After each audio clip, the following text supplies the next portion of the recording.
Mayam Kurumzari, Dom the English Impact News ni, a Joyshree Usham na Impact News ki Impact Health Link for a Healthy Manipur. Program sila taram nokchari. Nasigi episode sida ako'y na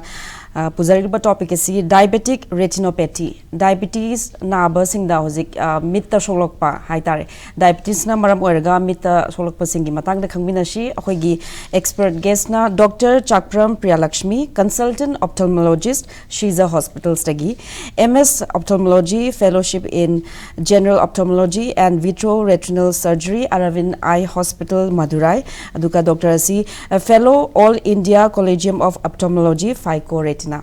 Dr. Butaram Nokchari. Thank you. Dr. Ahan Bada, Akoina Kangzaning was diabetic retinopathy. Masikarina in hyperty introduction, the highlight of the gram, with the solok behind the Karamachak and Tambi. Okay, diabetes, Kaino Heidi, my Amber Kanarico,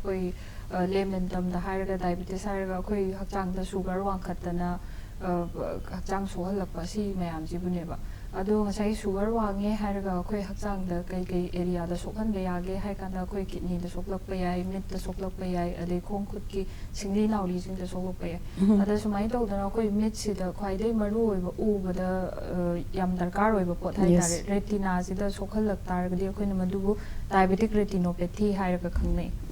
Adamasi diabetic retinopathy, Atopa, Hakang. Kaya tasu diabetes na sokan badi miyam na ado mitas may solok paze masisu one of the complication ni hena dum lawna bra kamay tawag masi am sathi bazar la mit se pang tang baga yabra hoi akhoi kai hai tare ma gisu stage mayam am lei ko marak ta hairake ado kai hai tare yam early stage tadi kasum symptomatic oiraka dum normal mi na ubai chang adumaina dum uni dubu yam sathi na chak kitar de akhoi mit tang ba ba yai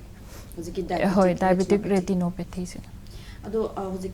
diabetes na aba patient mayam da ko hojiki diabetic retinopathy narak pase masi kayamu yamna di common oibagi akhoi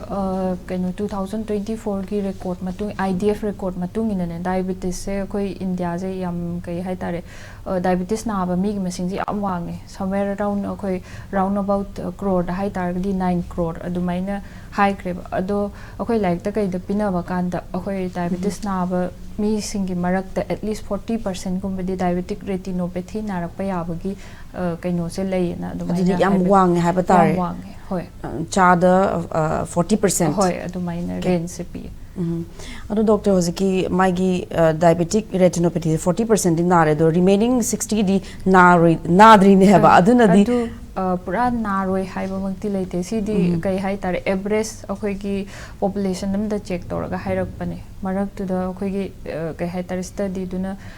kaino to hoba khotpa mayam am su yarum kini ado moi nar oi haiba mangti natte Ado hozik diabetes retinopathy na pose masi diabetic na patients ingi marakta khara dadi adum masi am common oina nari base mai causes se kari oigedagi habadi every diabetic patient ju tonga ba condition gi matung ina masi narak pa oigedari bra so ju khara khangjai hoi somai to bane akhoi gi kamaina kaino singli nauri sing de so lai no hai tar de akhoi gi ngasai gi kai hai tar hyperglycemia hai tar ko medical term da hai ga akhoi sugar wang base chi wang base na kai de so an ge hai kan akhoi gi singli u tong macha macha jing hai tar ko microangiopathy hai akhoi na english da he ga hai ga na si tho an ba adagi atopa da hai ga na akhoi gi singli nauri jing de masi myan microangiopathy to gi bana maram moira ga ngasai singli u tong jin do so khibna maram moira ga ngasagi oxygen supply walak e supply walak pa si matung dei de khoi e thok pa adagi akhoi gi ka hai tar mit ta pom ba khot pa si myam je toraga diabetic retinopathy lak to ine bako si ma leire magi causes hai tar ga di kamaina thogle ino hai bise Okay, maziki singli nauri da sorok padagi dum mitki singli nauri da sokpa haiba tare ko hoi hoi adu targadi doctor hozik risk factor di kari kari lebege masina causes ore risk factor topa singdi hoi atopa risk factor hai tar di diabetes masa je season tholak pane du atopa ke hai tar akhoi diabetes se ngasi khatang naab je detect tore natraga ai ngasi khatang diabetes na ba hore hairaga ngasi mak diabetic retinopathy develop torakani haiba leite ko akhoi gi duration da ma change haidi yam chahi lisang sitna diabetes na ra lak mi kangbu मोइसे अखोई diabetic retinopathy नारपगी prone लेको अदे अतोपदा हायरगना अखोईगी कई sugar control tawdaba mi adi sugar se adum wangaga thammaga leiba chatpa hadi control su tawdana HbA1c su wangba adagi mai sugar du 300 si mathak adumaina dum range sam chat targadi control su tawda adu su risk factor amane atopam hairgana khoi bp adu bp wangba mi singse si su hadi diabetes ka loinana bp su tunana dum chatleba si bp si su phasana control tawbi ga dawne anaba sing khanga dawba ade atopamana khoi cholesterol wangba se अदो अखोई diabetes लाक नारगा लाको मी अखोई कह तार अखोई diabetic retinopathy को gumboot उबा कांदे मोइदे हे blood investigation थाय नसाइगी सुगर से कया वांगी अदु नत्रगा अखोई बीपी जु चेक तवइको अदगी अखोई किडनी सोकलकप्रा खोतप्रा अदई किडनी सोकख्रबा मी सिंग त अमुका नसाइगी डायबिटिक रेटिनोपैथी प्रोग्रेशन से हेन थुहल्लेबको ओके अदु सि म्याम से ले मागी अतोपर रिस्क फैक्टर हायरगते डॉक्टर हजिक पनबीबदा हजिक पेशेंट ना मिट की चेक तौब लाक मतमदा मसी डायबिटीज कमरी लेनबरा हायना टेस्ट तहोले हाय अदो डॉक्टर सिंह हेक येंग मतमदा माई मिट सिदी नॉर्मल अखोय दुम अतोपा कॉजेस ना थोगन बा मिट की विजन की प्रॉब्लम नते मसी डायबिटीज का रिलेटेड ओइरे हाबजे टेस्ट तौ जुंगाय दा सुम येंग मतमदा कमाइना कर चिंगनबा फावबा और कमाइना खंगवंगम सी सी माई डिफरेंसेस कई है तारे सिदी अखोई एग्जामिनेशन तौर खतंग खंगनी हाइदी मागी मसक तु येंग कांदा अखोई मासे डायबिटिक रेटिनोपैथी नारम दौ माले हाइबदी हाइबंग मोइबा कईगिनो द रेटिना हाइजे मनुंग द लेबो पोत अमनिना अखोई हिदाक हापतना अदुगा मिट हाजे लाउथो लगने मनुंग द अखोई रेटिना जे कमाइन तौगेना अखोई खुलाई थालगा येंग अदुमाइना क्लिनिकली डायग्नोस तौए डॉक्टर अखोई हजिक मिट की प्रॉब्लम मयाम लय अखोइना अथापु उबंगम दबा अनकपु उबंगम दबा और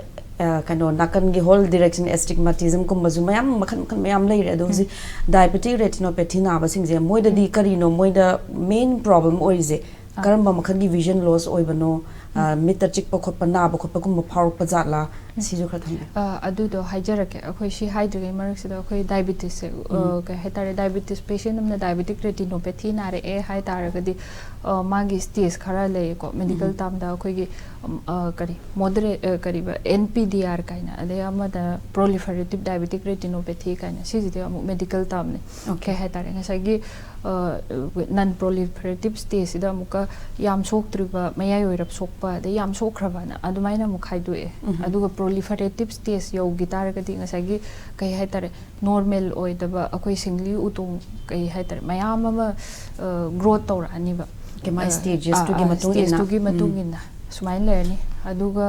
yam ka hene advanced stage yo guitar ga di akoi mit manung side I phajana thoktana dagi retina je akoi gi talaktana khotana sumain to gi be stage phawai yo ba yai ba aduga atopa complication kai haitare mangi eye pressure wang ba khot pa si myam je tok pa ye ado si symptoms oi de ni ha ba si jine stage lag do ni ba aduga ngasai gi symptom je kamai la ka da ke hai kan da ngasai ina haije gi bido yam kan sok pa natriba mi sing da di moi da di symptom am ta u roi ba moi normally mi no u ba gi chang adu mai na dum u ni masada kari lege have do khangoi ba adu tardi like with what complaint moina doctor da lak was adu hairake ke hai tare akoi diabetes patient amana kai haita ngasi detect tawre hai taragadi akoi adum diabetic screening tawba hawwa yare ko diabetic retinopathy lebra khotpra na check tawni atopa symptom hai tardi moise kai haina lakpa yage hai tardi kitang ngasai gi henjan gi taragadi mai sokpa je henjan gi tardi mit blur chalakpa yai ade atopa mana akoi gi akoi mirang mahum dawno koi pai pai akoi gi kai angang bo pot ma akoi mit mang ji dum chai thara lebu dawna adu floater sai ko khona adu maina hek uba adagi uba kan se khangmam hek mamjan gi ba ai ngasi di mit se khang u gi te na adu maina gumba sudden loss of vision blackout oi adu maina lakpe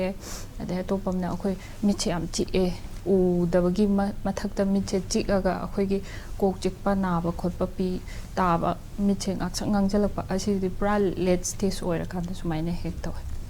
see so seasonal my sign and symptoms hoi okay ado doctor maina si sign and symptoms je kharaga thengnare haiba taragadi akoina doctor da lak matam da doctor na karma makhal gi diagnose diagnostic tool mayam thaba hai tare kari kari tawraga karma makhan gi screening tawraga masi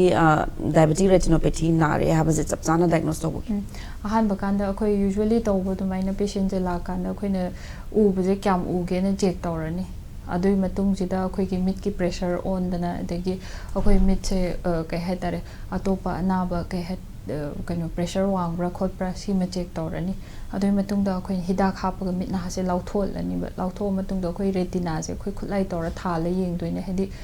diabetic retinopathy leibran kamai khanga da ke hai kan da akhoi I thom ba yai manung da adai atopa akhoi pomam ba yai adagi atopa exudate kaina medical term mayamam le adu leibra leitabra na akhoi na check tawrani ada akhoi na maji pomina na kaina hypet khan taragadi akhoi OCT na akhoi investigation tawba hoba yare haidi akhoi samna habda khong khutek pa kanda akhoi x-ray lauraga TE kaino tawe khangba ngamidana adumaina OCT sina akhoi ngasai gi miche pom tardi kyam thana pomi kyam kaino kai hetare maji treatment hoba yarabra natraga kamai tawe treatment tawgra matung da ngasai pom je handarakpra khotpra ngasai OCT sina measure tawraga akhoi sumai follow up tawe de atopa da hairaga na akhoi gi ngasai gi singli utong anauba hogalakpra tholakpra yengbagi akhoi atopa test hairaga na akhoi FFA kaina le ko singli utong anauba hogalakpa haidi damage taw ba khakta na tabida anauba singli utong thokpasi leibra ngasai kamai tawge hai kanda ine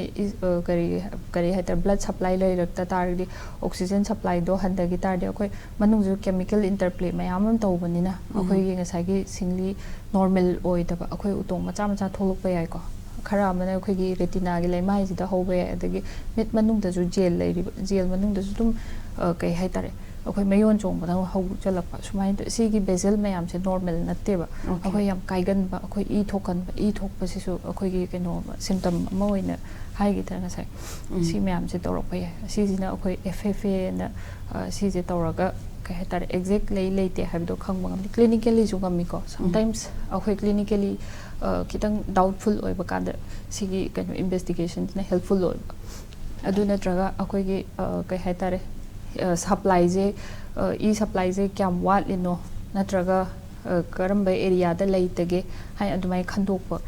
simi amai diagnose tawbagi mai requirement mai process da changadaba equipment mayam si loimak Shija hospital da hojik loimak fully equipped oina leirabra hojik leijai na doctor na takpi baje akhoi diabetes mun na re haba khangba numitagi even diabetic retinopathy gi screening je tokto homo di khoi phai sin doctor thambi bas otherwise matang swaida attend brem talom na kish thank you attend commercial brem talom jage break ki matung da diabetic retinopathy gi matang da amkhana khamna kish sangai tutorial kwa kathil ki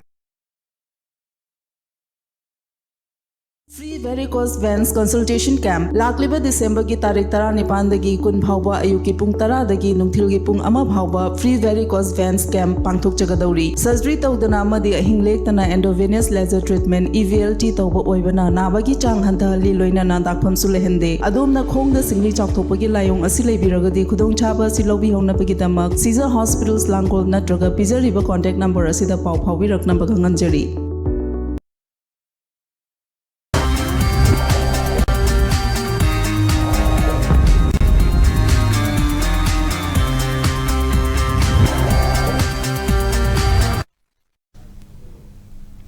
break ki matung da amka hana taram nokchari ngasi akhoina impact news ki impact health link da khanazarim ba topic asi diabetic retinopathy aduga akhoge expert guest na Dr. Chakpram Priyalaxmi consultant ophthalmologist Shija hospital stagi Dr. break ki matung asidi screening da mung lakcharage diabetic patient amana or kano chingna ba or na ba phawa mid ki nuai ta phaw ta ma screening to ba yeng thok pa je from the first instance diabetic hek na re di ma test tok thok pio ha ne screening tok thok pio ha ne do kya muk toy na di to ba se ma thok ta ba ge adu hijack akoi patient ma diabetes diagnose tore hai tardi ma diabetic screening am tang to thok pi re dana mid ki se adu tawra matung da ma se kem leite adum kaino normal oye hoji phogi di hai tardi every yearly screen to ba yai ko sahi ma da muk tang na yar hoi aduga kai marak sida akoi ni yeng kan da ma se ngasai haije gi do mild moderate severe adumaina sigi matung ina amuk akoi no yeng ba kan da clinically examine to kan da मागिसदी याम थीना सोए high तारगदे अखोई खरा तोइना कौवेको अदुगा याम कन्ना सोकपा नत्रि high तारगदी था 3 दा कौबा अदै था 6 दा कौबा अदुमाइना अदुदे अमुक अखोइना decide तौजै doctor stages के मतंग लापदा हजिक डायबिटिक रेटिनोपैथी से माजे curable do oibra like at any stage hidak treatment tawraga अखोई सी तसेंगना हायो हाइर क्योर तौबदि ngamde samna haibda diabetes su cure tauba ngamde dana hidak charaga अखोई फादबनि खंगदे सुमाइन तौरा थम्मी सुमाइना अखोई सु कह है तारे ngasagi once diabetic retinopathy se Nagi तारगदि पुरा क्योर तौबदि ngamde ba मासे अखोई डिले तहोनंगाई प्रोग्रेशन दो हंथनंगाई नत्रगा पोममगना अखोई पोमबदो कमाइना हंथसिगे अदुगा ngasagi इ उतोंग अनोबा थोलागना कमाइना मदु हंजन हंगिदगे हाइना अतोप symptomatic treatment haibtare symptomatically adumaksu haibadi kaino taude ngasagi kai hai tare treatment option lom da lao hai lak taragadi ngasagi kai hai tare mit manung da pomamagana akoi hida kapa kaino intravitreal injection akoi mit manung si da hida kape ko anti-VEGF na lei adai steroid na lei ado hidak makhal mayam lei hidak makhal mayam am lei gre mainly anti-VEGF haibasiga kaino siga steroid siga कोई injection जे काप तो इन्हें नसागी कोई diabetes नार काने insulin काप दाउना अदुमाइना कोई मिट तो pome तारगदी कोई पोम दो हंदनगाई कोई हिदाक से कापगा हंदहनलगा कोई फादर थम दोरिबनेबा अदगे अतोपदा नसागी प्रोलिफरेटिव स्टेज तो योगी तारगदी कोई इउतों अनोबा कोई याम कन्नदी हेंजनद्रिबा कोई खरा थोलकपा हौरे दुमयाय ओरब थोलकपा हौरे हाय तारगदी कोई नसाई लेजर से काप तो इनेबा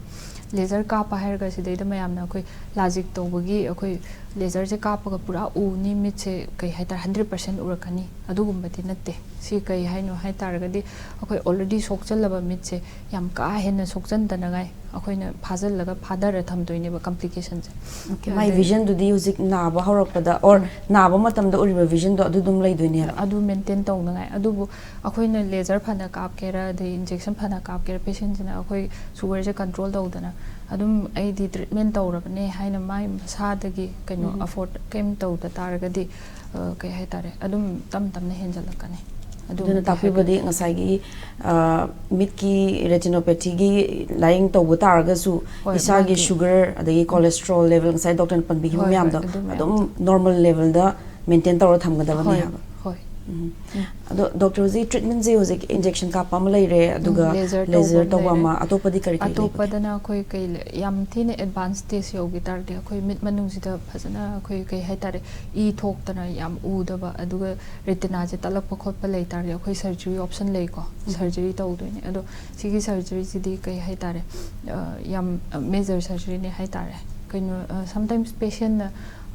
diabetic retinopathy nare ado mai mit manung sida e thoe kaino operation tawde yaroi hai kan sida moi sometimes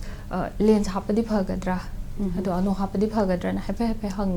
sigi kaino se kamaina hayo hai ragadi akoi lens sidi mamang da lei doine dana akoi retina sidi akoi samna haidon for example madi current chatpa gumbane ba akoi current namga bulb ga kaino tobiro compare tobiro sai retina sina current ne adu bulb se phanyam sintar ju current lagta taragadi akoi kai hatar ubagi chang do handani dana sumai tawdana kai hatar lens sin gera ma tawgera retina do phatta taragadi akoi ubi chang do 100% di ubudi ngamoi ba surgery tawraga hoi khara di recover tawba ngamni ado retina do na pharam taragadi adum kai hatar magi retina gi status tu gi matung ina ubudi uni adu we cannot assure like okay so hojiki diabetic retinopathy ha baje khoi retina da diabetes na maram orga soklakpa aduguma laina makhal oibanina akhoi gi power hojiki mit sokpa gi chang je ubai chang je hojik maksida is da lairibado adu maintain tawba adu phagat hanbadi yaroi doine ba phagat hanbase akhoi se suppose for example ma je kano mit che po me hairone diabetic macular edema hainari se adu diabetic macular edema se na maram oiraga akhoi mit khara blur chatle hai kanda akhoi hek horakpaga mana my room side te jo akhoi sugar je phajana control tawraba atopa risk factor bp gumba cholesterol phajana control tawra maintain tawro adu akhoi somte ju hita kap taragadi khoi khara kano improvement di lakani ko nuga power lens kumba hapiraga improve tawba yagadoi raswaizi ngasai kai hai tare edema mit the pomba do adugi matungina akhoi gi ꯄꯣꯝꯕꯁꯦ ꯄꯨꯔꯥ ꯍꯟꯊꯈ꯭ꯔꯦ ꯍꯥꯏ ꯀꯥꯟꯗ ꯑꯩꯈꯣꯏ power check ꯇꯧꯅꯤ ꯑꯗꯨ power check ꯇꯧꯕꯗꯨꯗ ꯐꯖꯅ ꯎ ꯇꯥꯔꯗꯤ ꯑꯗꯨ ꯄꯥꯋꯔꯗꯣ ꯑꯗꯨꯝ ꯑꯣꯏꯗꯣꯏꯅꯦꯕ ꯑꯩꯈꯣꯏ ꯃꯤꯠꯁꯦ ꯄꯣꯝꯃꯤꯉꯩꯗ ꯅꯠꯇ꯭ꯔꯒ ꯀꯩꯅꯣ ꯇꯧꯔꯒ ꯄꯥꯋꯔꯁꯦ ꯚꯦꯔꯤꯌꯦꯁꯟ ꯂꯩꯅꯤꯕ ꯄꯣꯝꯕ ꯃꯤꯗꯅ ꯑꯃꯨꯛ ꯄꯥꯋꯔ ꯑꯃ ꯂꯥꯛꯀꯅꯤ ꯑꯗꯒꯤ ꯄꯣꯝꯕꯗꯣ ꯍꯟꯊꯈ꯭ꯔꯀꯥꯟꯗꯅ ꯄꯥꯋꯔ ꯑꯃ ꯂꯥꯛꯀꯅꯤ ꯑꯗꯨꯕꯨ ꯉꯁꯥꯏꯒꯤ ꯍꯦꯛ ꯀꯩ ꯍꯥꯏꯇꯥꯔꯦ ꯂꯩꯅꯥꯁꯦ ꯍꯦꯛ ꯍꯧꯕꯒ ꯗꯥꯏꯕꯦꯇꯤꯛ ꯃꯦꯀꯨꯂꯔ ꯏꯗꯦꯃꯥꯁꯦ ꯍꯦꯛ ꯇꯧꯕ ꯍꯧꯔꯛꯄꯁꯤꯗ ꯑꯩꯈꯣꯏꯅ ꯏꯟꯖꯦꯛꯁꯟ ꯀꯥꯞꯍꯧꯔꯒ ꯀꯟꯇ꯭ꯔꯣꯜ ꯇꯧꯍꯧꯔꯒ ꯐꯖꯅ ꯃꯦꯟꯇꯦꯟ ꯇꯧꯕ ꯑꯃ ꯂꯩꯈꯤ ꯇꯥꯔꯒꯗꯤ ꯑꯗꯨꯝ ꯃꯥꯏ ꯚꯤꯖꯟꯗꯣ ꯑꯗꯨꯝ ꯄ꯭ꯔꯤꯖꯔꯕ ꯇꯧꯕ ꯉꯝꯅꯤꯕ ꯑꯗꯨ ꯅꯠꯇꯕꯤꯗ ꯑꯩꯈꯣꯏꯒꯤ ꯌꯥꯝ ꯀꯥ ꯍꯦꯟꯅ ꯁꯣꯛꯆꯟꯈꯤ ꯇꯥꯔꯒꯗꯤ ꯀꯩꯅꯣ 100% ꯔꯤꯀꯣꯚꯔ ꯇꯧꯕꯗꯨꯗꯤ ꯑꯗꯨꯗꯤ ꯉꯝꯃꯣꯏ ꯈꯔꯕꯨꯗꯤ ꯄ꯭ꯔꯤꯖꯔꯕ ꯇꯧꯅꯤ ꯑꯗꯨꯕꯨ not 100% quality of vision will be very less ꯑꯩꯈꯣꯏꯅ ꯀꯩꯅꯣ ꯄꯥꯋꯔ ꯃꯌꯥꯝ ꯍꯥꯞꯄ ꯇꯥꯔꯒꯁꯨ ꯍꯣꯏ ꯑꯗꯣ ꯃꯥꯒꯤ ꯚꯤꯖꯟꯗꯨꯗꯤ ꯃꯥꯒꯤ ꯔꯦꯇꯤꯅꯥꯗꯒꯤ ꯊꯣꯛꯂꯛꯄ ꯀꯔꯟ ꯍꯥꯏꯕ ꯇꯥꯔꯦ ꯑꯗꯨꯒꯤ ꯃꯇꯨꯡ ꯏꯟꯅ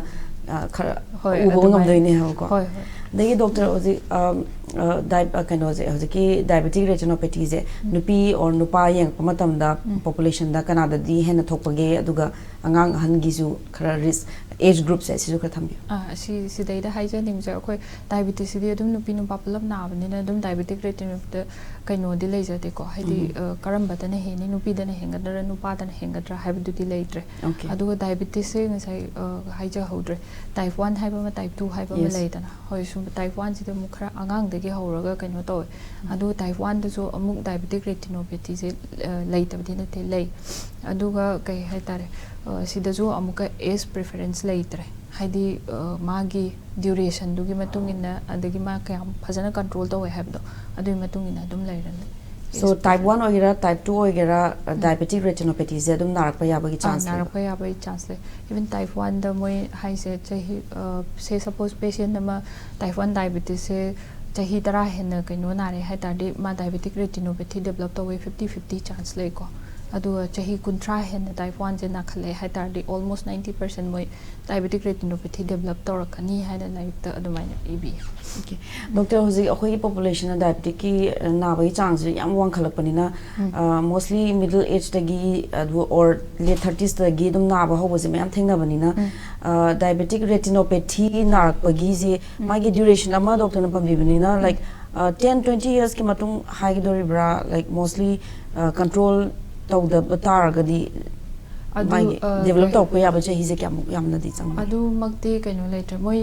ꯀꯩꯅꯣ ꯌꯨꯖ꯭ꯋꯦꯂꯤ ꯃꯣꯏꯅ ꯍꯥꯏꯕ ꯀꯥꯟꯗ ꯍꯦꯛ ꯑꯣꯟꯁꯦꯠꯇꯩꯅ 5 year ꯐꯥꯎꯁꯤꯗꯤ ꯈꯔ ꯔꯦꯌꯔꯂꯤ ꯀꯩꯅꯣ ꯇꯧꯋꯦ after 5 year like diabetic retinopathy chance adum layena adumaina hayako after 5 year 5 year from the detection but sometimes patient khara dadi akhoi icham chamna mit yengke na la kanda ma diabetes le ju kaim khangjadana akhoi mit ta han yengkanda MICD diabetic retinopathy malini na test toru kanda diabetes le ram pasu yaweba sumaina first time ka hetare mit gi detect tawbase diabetic retinopathy ihan han magi diabetes ga detect 5% mukti sumaina le kholena sisu haibi diabetes na isu khangdaba mit nungai ten lakpada mai mit gi hana khangakpa adumaina dai doctor oziki diabetic retinopathy je masi naradi doctor na panibada curable di oide but maintain tawraga thamba haibane buko ado magi late stage ta haldi akhoi retina je masi atopa surgery tawraga atopa transplant tawba or hapsanba or si su ya yadaba zala si ki di kaino tawde option leite hoi akhoi gene therapy tawdana kaino to atopa laina jingi di yengre ko adubu si diabetic retinopathy de transplant tawba kaino tawba adugumba di leite adagi akhoi mit ki vision je phanaba haina lowriba section thorang mayam je like kano screen time hantho kaina mayam leidana topa eye vision problem damakta di masi je diabetic retinopathy te so applicable oibra natraga akhoi phana section bataraga zu mit ki mapan gi section bataraga zu sugar kumba control tawda bataraga di adum masi laina je dr je nagadoribra si mapan ji gadi kyam kan kaino relate oidre hai tare sugar dagi thon bani haidi diabetes dagi thon bani na main cause to control tawba ta bani ngasai gi diabetes to ngasai gi kamaina prevent tawga dagi hai taraga di ngasai haija gi bido akhoi strict sugar control tawba na akhoi acho study mayam DC CT kaina le ko the UKPTS kaina adeda moina akhoi sugar se strict control taw taragdi somewhere around moina HbA1c se range samda 6 to 7 tham hai yam ahan oi kribe yam son graba mi jing somewhere around 8% adamayna thambi ko so maina strict control tawraba adagi BP se phasana control tawraba adu akhoi gi masan noiba mi sing se akhoi kitang handa halnaba akhoi gi weight loss tawnaba akhoi chaba da control tawbani khangde kaino tawbani khangde adagi cholesterol level sing se handaraba BP se strict control tawraga di akhoi ke hetare ma yam kanna progression do handa chat khidanaba haidi ngakthokpa adagi prevent tawba natraga progression do restrict tawraga thamba adu bauti ngamgani adu haujikan je kai haitare food habit nara natraga akhoi urbanization si tawbasi nara khangde even before chahi 30 gi mamang da so dum mi khara kaino diabetes kaino retinopathy hoi type 2 se type 1 se dum angang dagi kaino tawba type 2 se akhoi thaina khangnarami se ahan jing da nai hadi above 40 years na the mind torme hojiti kai hetari chahi kunthra da bo pura late stage oiraga mamito e thoga lakpagumba yam thengna ba yawgreba okay e thok lakpa cd like my serious over stage oi doine ba doctor ko so ikra doine ba aduna akoi socio economic burden jo ba hadi chahi kunthra aduga daily wager hadi daily labor do mayum pu dorini ado moi gumba duda akhoi mitto u da taragadi kanana pisa tan adu gumba gi socio economic burden dam ju leiba ko khoi mit ta sokpa haise si katang da natiba concomitantly mai kidney da sombe yai atopa kan organ part mayam da sombe yai da aduna khoi sugar control to se yam maru oi adu khoi haijening is diet se phasana control to ba adu khoi kai haitare exercise ki habit se thambiba sigi kaino se at least like 45 minutes walk kumba no muda samaina chatpiba si myam je tawbiba le doctor na sai screening gi magi importance se yamna highlight to bigre do doctors concerning my screening to was eye screening to was especially for DR machine na ba phaw jala matam yam sangna changba jala sijo khar khangjage kai hai tare akoi screening to bse kamai to gata ge ha ka mit na ha se lautho le na hai do akoi drop ama ha kani si drop se kai hai tare mit na ha se lautho andar de khoi light pudi khara hen na changa mit thak pa khot pa de anak pu do ba khot pa adu ko ma khara di to ni ko nung ma mangai to gen tor pa da dum nonga laga kaino to bangamni adu ka heta screening to ba matam da koi khulai sinani kitang budi bright oi ni ko mit thak pa khot pa du gum di lai ni adu bu na ga da ba khot ka da adu gum ba di laite akhoi na mit ki nuai ta ba matam da akhoi na like we have the habit of optician da alaga power khatang yenga unop lairaga upa simajidi sumai to we gano have is mayam de laire do akhoi na properly hospital chat pa matam da di mit ki anaba yeng ba chat pa just for simple infection gi damak ta ju process to yam sang ma man ba have di mathang na amuk chalaga drop ma hap kani de matang mayam to buje so doctor de khangjaning buje at any time akhoi na mit ki anaba si or any issue gi damak ta lak matam da tawriba check mayam srei da diabetic retinopathy labra laitabra habigi check su dum yaurabra siju khangjage kai haitare akhoi mi khodimak diabetic retinopathy check tawba adugumadi kaino tawde akhoi ahan bada kai tawge hai kanda vision check tawe roughly ma se kamaina mit se kyam so ino kholino adumain check tawbam tawre adu mit ki pressure je check tawbani ko akhoi kaino usual routine hai tare mit pressure check tawni adu tawra matungda akhoi mit kari leige cornea pharibra conjunctiva pharibra magi part sing do loina ba yeng dorine ba ade akhoi kaino khutlai thalaga mit manung du da leiriba akhoi gi singli nauri ngasai gi mit to dilating drop haptraga di akhoi na udori jaga se yam pick pa hai tare jaga ama khatane ba akhoi na ngasai gi drop to hapaga yeng je kai gi no hai retina ge atopa jaga sing hai tare matai jaga sing tu su asok apan lebra khotpra atopa condition labor corporate check tawbni adu roughly yeng bakan ta kasum tawde hai targadi adu akoina kasum tawde na khangani adu ngasai gi check tawbu su simple kai hai tar kitang akoi da doubtful oiba natraga atopa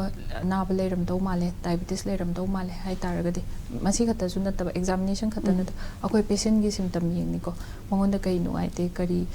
kaino to adu gi matungina akoi dilatation tawda na sumaina mugai okay so sida never difference se akhoi na optician da just chatlaga yeng boddi power khatang gine but doctor da phasna chatlaga yeng ta di mai gi pressure da gi kai da gi mayam mit mayam je check torok toine adu gi matung ina doctor na prescribe torok toine ba ko adu yam hauji kaino mai ja hoge ngasai gi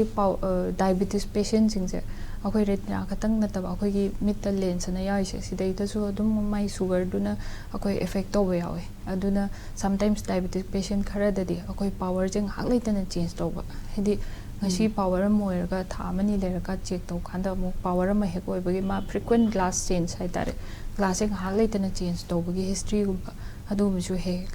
leitaba natte siguma patient gi damakta di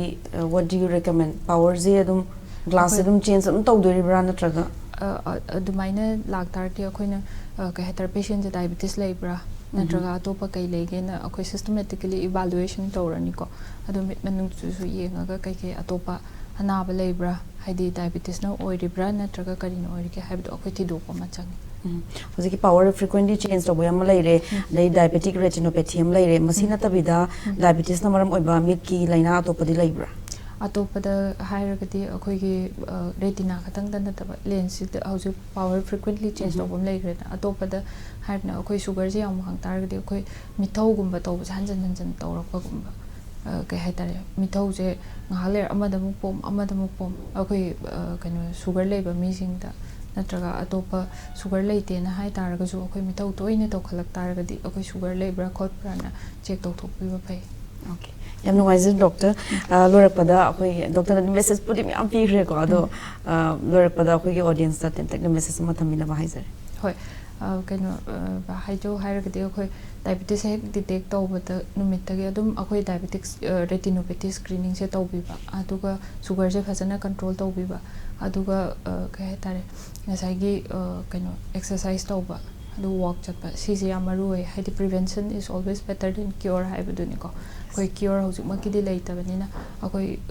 lagdringai da kamaina prevent tawsike haibado asi sida phajana kaino tawse. Thank you so much, Doctor. Doctor, akoi ngasigi episode se Presto Enterprises Thangal Bazar na sponsor tawbani aduna Presto Enterprises and Impact News ki maike degi Doctor bu thank you and memento sipizage. Thank you so much. Thank you. Ngasigi di Impact News ki Impact Health Link matang ashwari lochlakle mathangi chayolda atopa laina amagi matangda expert guest ama pudun lakchage haraga miyam dagi kaine na yathang nijeri. Thank you.